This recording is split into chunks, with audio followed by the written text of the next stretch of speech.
The storm rolled into this part of Iowa late on Thursday afternoon. It started out in Dickinson County. Here, there was an ethanol plant that had the office walls damaged. An employee told me that they are trying to repair the damage to the office because they have no power or no electricity, but they hope to start taking grain again for the ethanol plant on Monday. Wind damage, winds up to 75 mile an hour is what was reported out at the airport. We have a lot of trees down, full trees on top of houses, roofs torn off of properties, houses.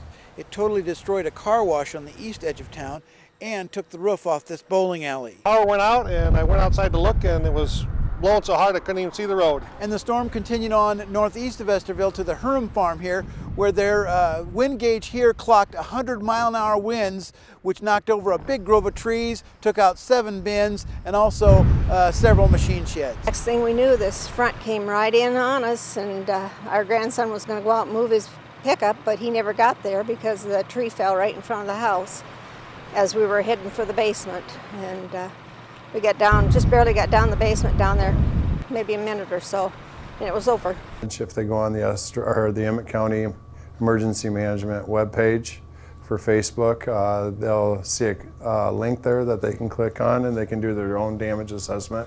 Here at these farms northeast of Estherville, people are still totaling up the damage, deciding what to do next.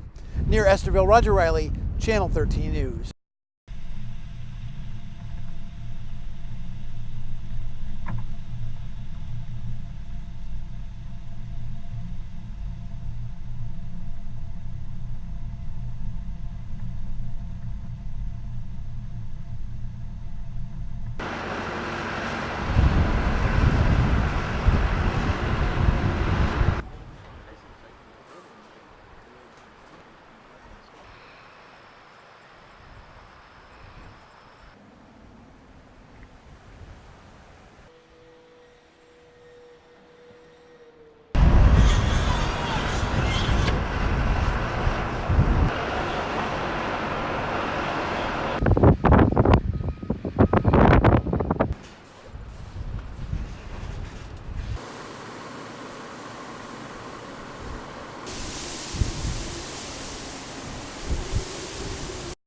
It happened so fast.